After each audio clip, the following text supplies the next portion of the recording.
The first quarter of Colts training camp is done, and we've already learned quite a bit. Let's get to it.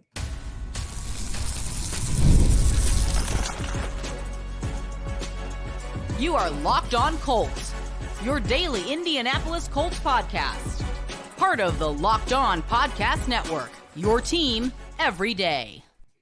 Thank you all for tuning in and making us your first listen of the day. This is your daily podcast covering your Indianapolis Colts, part of the Locked On Podcast Network, your team every day. Today's episode is brought to you by FanDuel. Make every moment more. As playoffs wind down, the sports stop sporting like we want them to.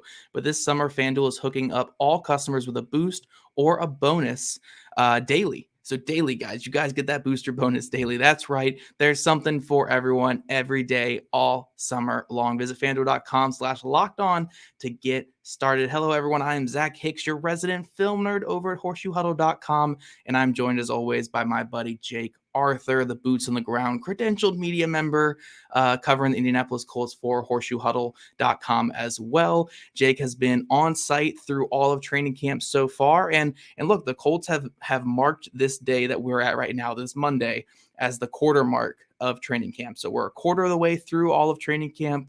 A quarter of the practices are done, and Jake is going to give us his report card on what he's seen out there, the players, which guys have stood out, which guys have some more room to go, some room to grow. And then we're going to talk about what's coming up throughout the rest of training camp. Before we get into our conversation, though, today, if you want to become a Locked On Colts insider, just like our buddy Jake Arthur, and chat with us directly and get that inside scoop, follow the link in our show notes. But Jake, you have been there. You've been grinding the film in person, so you don't even actually have to pull up any film. You're just watching it right there as you go. We're going to talk about the offense to start off because the offense is fun. It's got the fireworks. What is standing out to you so far about the Colts offense in training camp? Yeah, so far so good with Anthony Richardson. Obviously, that's first and foremost going to be the marquee topic. But there was some skepticism and just kind of some curiosity over how things would go. He obviously had the shoulder that he was working his way back fully from. And as far as we know, he's 100%, and it's a thing of the past. He hasn't. It's been a few practices, but he hasn't had any maintenance days, and he's not on a pitch count or anything like that. And I don't know if you guys saw from the Colts Twitter page, they took a video of him throwing just before practice. That looked like just regular Anthony, just like no effort, flicking the wrist, and that ball just disappeared into the ether. So his arm strength is there, as good as ever for Anthony Richardson. I've mentioned, I've seen growth from him. He is comfortably targeting pretty much all areas of the field. He's getting the ball out quicker during the live team reps as well. And he's spreading the ball around to all different receivers all the time. Yeah. His completion percentage, which his detractors love to point out, has been terrific through camp. And that's against a defense that knows him best. So I would put a big feather in his cap so far. Again, pads come on tomorrow, so the defense is going to start getting a little nastier. But that's good. I mean, he's pretty much aced this first portion of camp, and now the difficulty level is about to go up a little bit.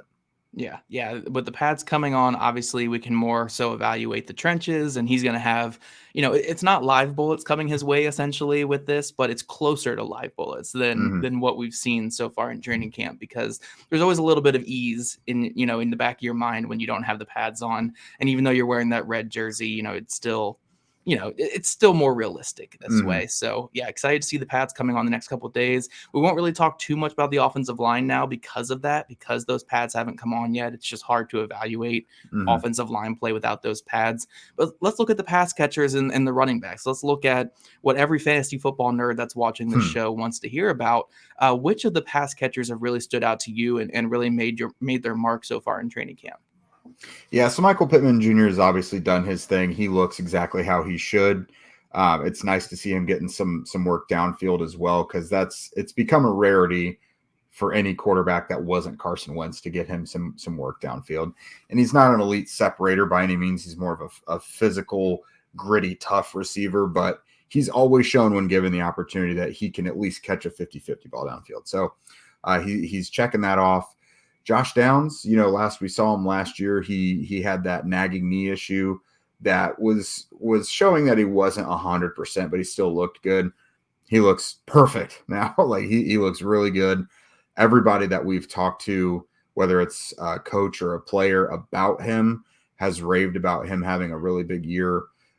Chris Ballard, who likes to restrain himself when praising people because he likes to have that safety net of not pouring it all in on one person. He really was bullish on both Jonathan Taylor and Josh Downs. So Downs looks the part. His teammates have been talking him up even before we saw practice start. So he looks great. Anthony Gould has continued on what I think was a really solid offseason program. I think we know the short area stuff is going to be fine because he's got the speed and quickness and agility, but just checking off the box of, okay, this guy can take the top off of a defense, beat one-on-one coverage. And, you're going to have to use safety help if a guy like that is stretching the field. He's checking that off. And then a couple tight ends, tight end health last summer was a big issue. You had this really talented room and you're like, okay, who's going to step up? And this is going to be arguably one of the bigger strengths of the entire team. Well, everyone was hurt at the time. No one's been hurt so far, knock on wood. Again, I love to say knock on wood when it comes to injuries because we know how snake bitten this team is. But Drew Ogletree and Will Mallory have been two guys who I think have really done themselves some favors with their performances. Mallory has just kind of continued showing what he did last year, that he catches everything. But the difficulty level of the catches he's making has increased a little bit this summer. And then Ogletree, everything just looks smooth and routine for him. He made a name for himself the last couple camps with the big circus catches and everything. Hasn't had any of those yet, but even more importantly is that just the routine catch and run stuff it looks seamless. He looks like a receiver out there doing it. So the pass catchers are those are the guys with the biggest questions or the biggest, okay, we need someone here to step up. And there are guys that are actually answering the call so far.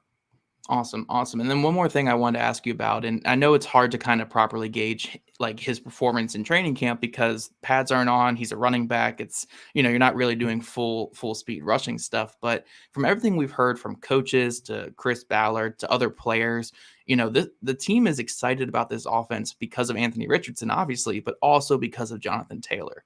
The dynamic that they just didn't have last year, they never got to see those two players really play together.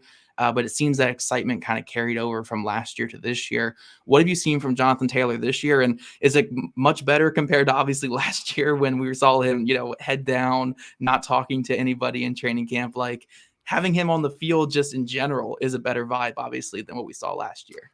Oh yeah, the vibes are good this year for Jonathan Taylor. Last year the vibes were not good.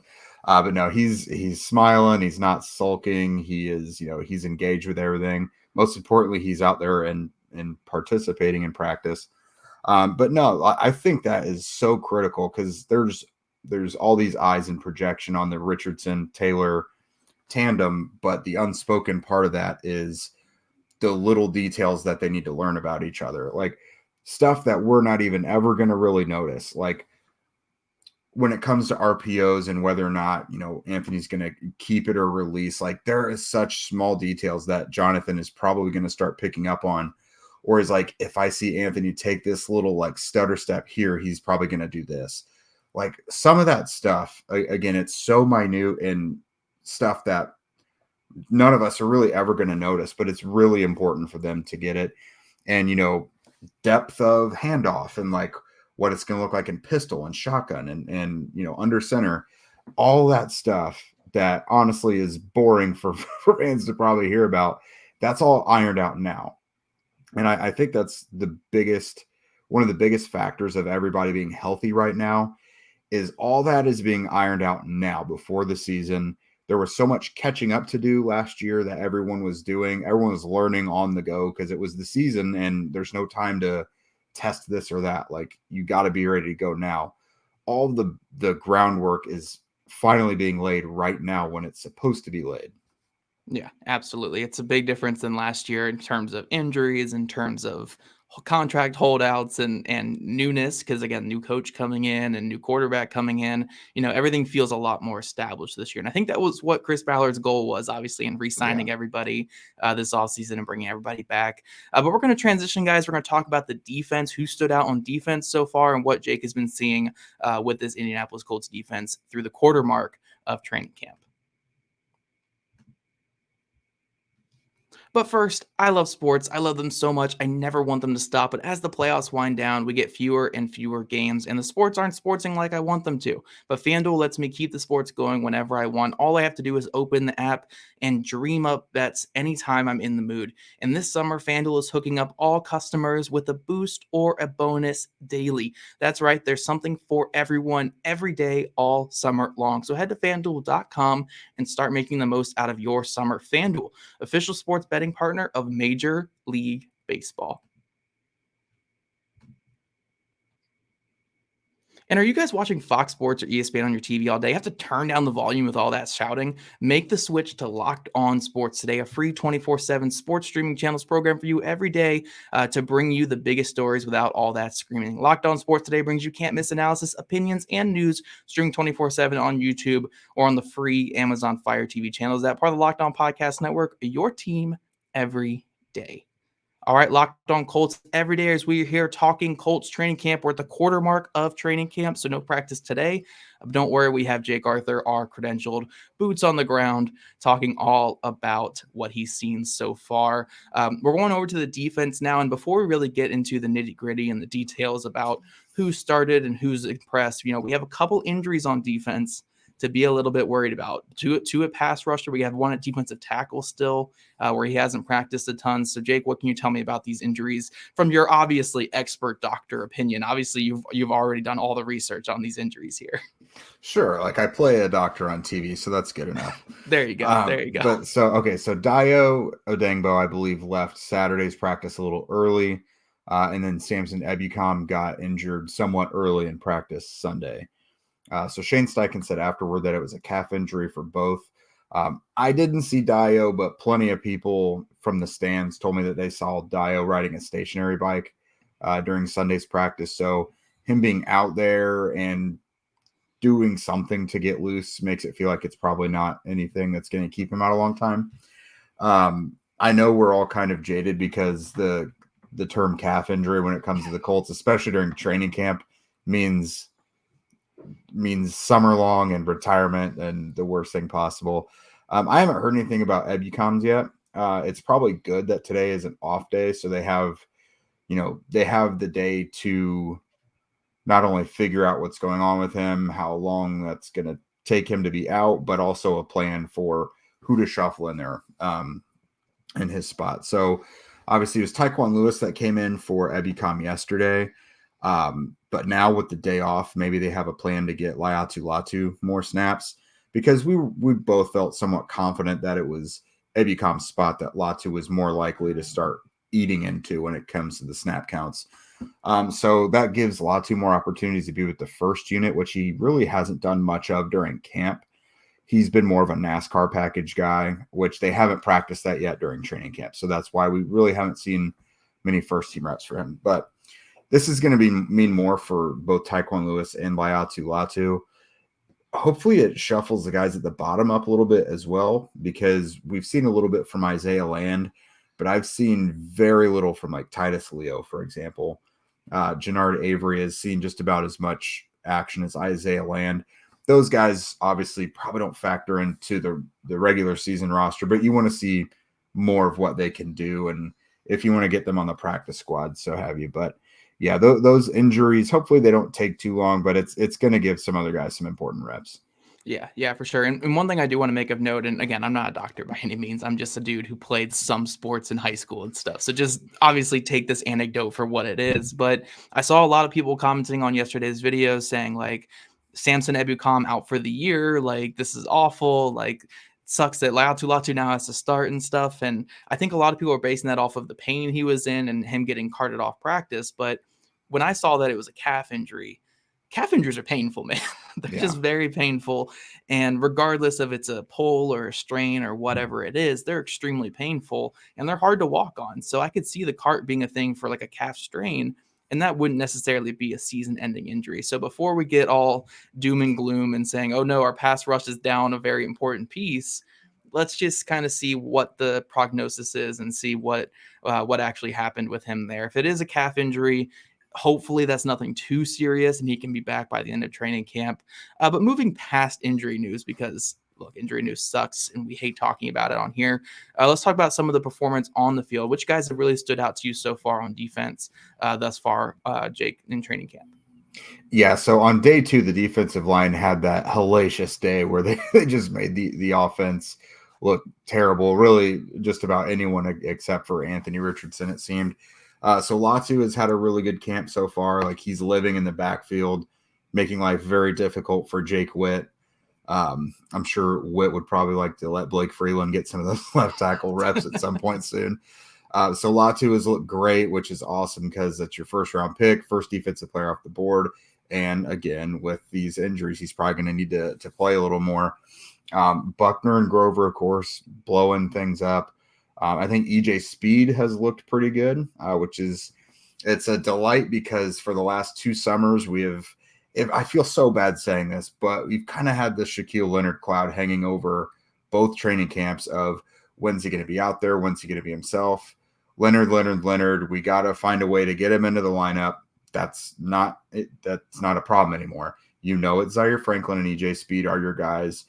Let's roll. You plan around that now.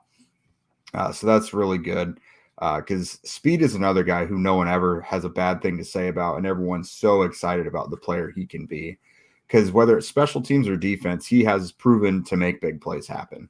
Obviously, a very good run defender as well. Will Jalen Carlies win that third linebacker spot? At this point, I see a clear path for it.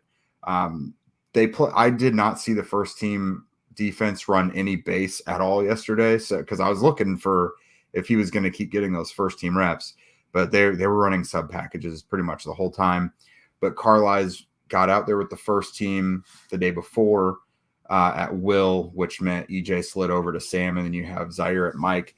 I think that's the move when the regular season comes, especially now Ronnie Harrison is vacated to safety. You don't have 2 of those guys now, and Carlies, as long as he keeps progressing like a rookie should, he seems like the most logical choice to be that will linebacker.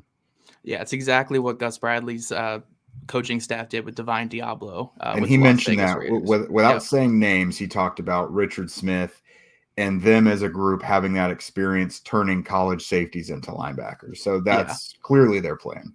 It's the exact same path where they got him in at will the first year. And then when there was an injury at Mike, they even got him in at Mike at times during that first year. So Divine Diablo, I think, was the 99th overall pick that year that Gus Bradley's whole scheme was there in Vegas. Carlies a little bit later a pick, a 5th round pick, but still it's kind of the same type of transition there and a similar type of pick there. One more thing I wanted to ask you about before we get out of this segment here, Jake, is the battle for cornerback 2. I've seen good flashes on, from people posting clips. I've seen and heard good things about both Jalen Jones and Dallas Flowers. Do you think we have any separation there? Like, has Jones solidified himself there, or are these guys still kind of going back and forth and you can't really say right now? Yeah, we'll call it cornerback 3 just because Kenny and Juju are pretty much locked in. But no, I think it's Jalen Jones' job to lose. They have been rotating Dallas Flowers and Jalen Jones. But it very much seems like all the plan is like when the defense goes out there that is the starters, it's Jalen every time.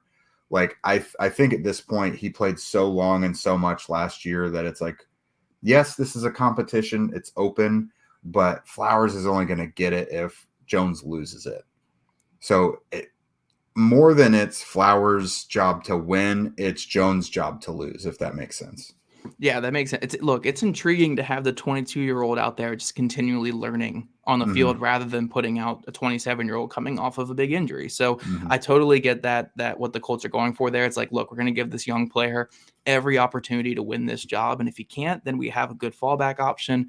I'm very curious to see, like, even if Jones does win the job, how the rotation looks at corner, because Gus Bradley does not like to rotate defensive backs very often. If you're the starter, you're the starter. You're staying out there. You're not coming off the field. I wonder if there is a little bit more rotation this year with Brents and Jones being fairly young players and having a guy like Flowers back. But we shall see. Obviously, again, only the quarter mark of training camp. And now that we've talked about the offense and the defense, Jake is going to walk us through what is yet to come still in training camp and what to keep an eye on going forward. But first, are you a big fan of Major League Baseball like me? Look, my Washington Nationals are below 500. They're selling at the trade deadline. It's a great time to be alive and loving the Washington Nationals. I know a lot of you guys out in Indy are fans of the Cincinnati Reds, are fans of Chicago Cubs, Chicago White Sox. Not the best time either if you're a Chicago White Sox fan. So look, we can enjoy the misery here together. But look, the best thing about your team struggling is you can get some great ticket deals with Gametime. Gametime is an authorized ticket marketplace of Major League Baseball, which makes getting tickets faster and easier. Prices on the Gametime app actually go down the closer it gets to first pitch. So again, if you're a White Sox fan, you could probably get these tickets for like $1, like anywhere. And Gametime's going to help you get them as easy as possible with killer last minute deals, all-in prices, views from your seat, and the lowest price guarantee. Gametime takes the guesswork out of buying MLB tickets. Last minute deals, guys. You can get those last minute deals, save up to 60% off buying last minute for sports, concert, comedy, and theater. You get zone deals, save even more when you choose the section and let Gametime choose the seats. The lowest price guarantee is the great thing that Gametime will credit you 110% of the difference if you get that lowest price guarantee there. And Gametime ticket coverage, your purchase is covered with the most flexible customer service policy in the ticketing industry. So take the guesswork out of buying MLB tickets with Gametime. Download the Gametime app, create an account, and use code LOCKEDONNFL for $20 off your first purchase. Terms apply. Again, create an account and redeem code LOCKEDONNFL for $20 off. Download Gametime today. Last minute tickets, lowest price guaranteed. All right, Jake. So we still have plenty of training camp to talk. We got all of August to talk training camp. We got preseason games. We got joint practices. We have a lot of fun stuff coming. We're only at the quarter way mark here for training camp. So what should we be keeping an eye on going forward when it comes to Colts training camp? Yeah, so we're obviously not done watching Anthony Richardson, but we want to make sure like the routine stuff stays routine and that it doesn't look like a challenge.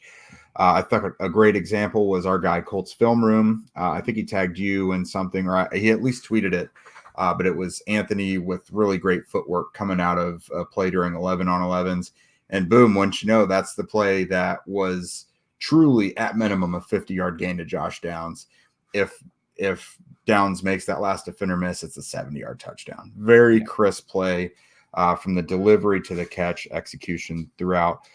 So for Richardson, just, those mechanics, the footwork, keep up the good work there. Just him getting repetition, all those reps, and forming the good chemistry with his teammates so that they hit the ground running going into week one. I want to see if there's any separation between A.D. Mitchell and Alec Pierce. I think that's something that's probably being downplayed at the team level, but context clues tell us that maybe we've got a case of Pierce getting more snaps during the season, but maybe Mitchell's a bigger part of the passing game. The tight end roles right now, I think Drew Ogletree is pretty much establishing himself as one of the top two. It's probably him and Kylan Granson right now. Will Mallory is still probably in that fifth spot because Mo is kind of leaning into that jumbo role. And then Jelani Woods is working his way up the depth chart right now. They didn't put too much on his plate, but he's getting up there. The return of injured players, allowing the other guys to get reps at their more natural positions. Braden Smith he's back, but he needs to get back into the team reps, which will send Blake Freeland, down to the second level. Dio coming back. That doesn't affect anyone too much, but Ebukam Really, Raekwon Davis, I think, is going to be a big one. He's dealing with the high blood pressure issue. But with him coming back, it'll allow Taven Bryan, as we all would love, to go back to 3 tech. Now that, of course, puts Adetomi down a peg, but, it allows everyone to play in the spots they're supposed to play. You get some cross training, it's great. But, the younger guys continuing to get important reps. Jalen Carlies with the ones, if we keep seeing that. I know they want to give him some reps at Sam as well. Jalen Simpson and Micah Abraham, very important for those guys to keep doing what they're doing. Abraham has been taking advantage of Chris Lamons being out of the lineup. Ron Milas confirmed to me that Abraham is in the mix to be Kenny's direct backup because they've needed him out there with Lamons hurt. And then I think when it comes to the Colts' intentions and their lineups and everything, the joint practices will give us our biggest clues. So we have 2 more. This week and next week are just normal ho-hum training camp practices. But the week after, you get the 2 with Arizona.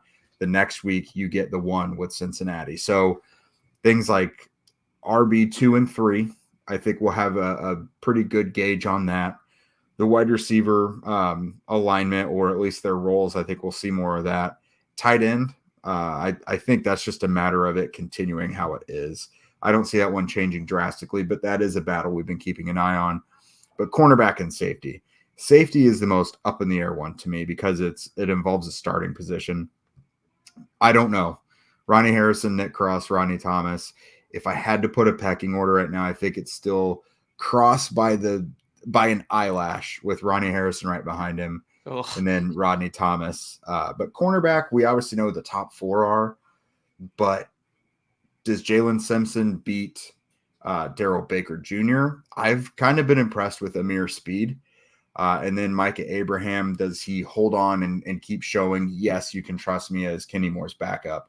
Because that's a spot that gets you on the roster, the week 1 roster.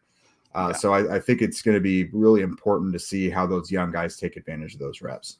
Yeah, for sure. My only thing I wanted to add that I think I'm excited to see, and you can talk about this too, is like you mentioned, the young guys continually seeing like where their snaps go from here. I think Jelani Woods is a perfect one for that, where do his snaps stay consistently at like tight end 4 or 5 or whatever it's going to be throughout training camp, or do they ramp him up there and eventually get him up there with a Drew Ogletree being like the pseudo starters on this team? I'm curious to see that. I'm curious to see if guys like Gould and AD Mitchell can keep climbing up and getting more reps with the first team. I know Mitchell's already gotten some out there, but do these guys work their ways into certain packages and moments with the first team? That's going to be a big thing to watch there. Some other players on defense, like you mentioned, Carlisle's continually getting those first team reps in base defense. I know we call it base defense, but it's only like 15% of the time. So the sub package of base defense, basically. And then, like you mentioned, with like safety, can Nick Cross hold off Rodney Thomas and Ronnie Harrison? That's going to be a huge thing for Nick Cross, because if he can't do this, man, I think we can officially call that, the draft pick, like not the greatest one. Yeah, there's a couple guys where this is truly make or break, and I think he's one of them. Yeah, for sure. And then you got, the young guys at corner. Can Jalen Jones continue doing what Jalen Jones has been doing? I think it's a great sign that he's been able to hold off Dallas Flowers to this point. Can you keep doing that? And then other players, can Laiatu Latu eventually work his way into more first team reps and stuff like that? I'm curious to see how they ramp those guys up. Like, will it stay consistent where it's like, okay, we're going to keep giving our veterans more first team snaps and go from there? Or do they start ramping these guys up a little bit and work them out there with the first team and let them, get acclimated to what the first team is doing? Yeah, absolutely. Especially with Jelani Woods, that is such a boomer bust move right now, because I feel like he has a really niche role in camp right now. I do think the intention is to ramp him up, and they talk a lot about developing these young players right now and putting them in a lot of different situations. So it would be unlike them for this time of year to make him just like a passing down guy, go be the field stretching tight end. I do think they want to give him some opportunities to block and like do complete tight end stuff just to see where he's at in his development. But yeah, I mean, he's going to be given the opportunity to go up the depth chart because he's got the highest upside of any other tight end on the roster. But these other guys, man, like everybody else is doing everything right. And I mean, he rebounded from a rough first day as well. So he's got to, keep riding the high tide with the rest of the group. Yeah, for sure. One quick thing I do want to say about the tight end group, especially with Pats coming on, if one of these guys can show they can block outside of Drew Ogletree and ALIE-COX, that's going to be the key to pushing Mo out off the roster, which I know a lot of the fans like that love the Colts want Mo ALIE-COX off the roster. The only way he's not making the team is if one of Mallory, Granson, or Woods can be an effective run blocker, because they're going to need that guy behind Ogletree that can block in the run game. Because if something happens to Ogletree, obviously you don't want to be stuck with nobody who can perform in the run game. So one of these guys has to step up. And I think Woods, it's perfect opportunity, man. Like, he's got the size, like, get out there and show what you can do as a run blocker. But we have plenty of time to talk all about that. Obviously, the rest of training camp. That was our quarter camp convo there with Jake Arthur, obviously. Before we get out of here, though, I do want to remind you guys that Locked On Sports Today is here for you 24/7, covering the top sports stories of the day with the local experts of Locked On, plus our national shows covering every single league. Find Locked On Sports Today now available on the free Fire TV channels app. And if you guys want to become an insider, just like our buddy Jake here, Locked On Colts is offering you guys a chance to chat with us directly and get the inside scoop. So follow the link in our show notes. And if you guys don't already, make sure you're following at Locked On Colts, at Jake Arthur NFL, and at Zach Hicks 2, all on Twitter. Also subscribe to us on YouTube, wherever you listen to your podcast. We love you guys' raise reviews, and we'll catch you guys back here tomorrow afternoon.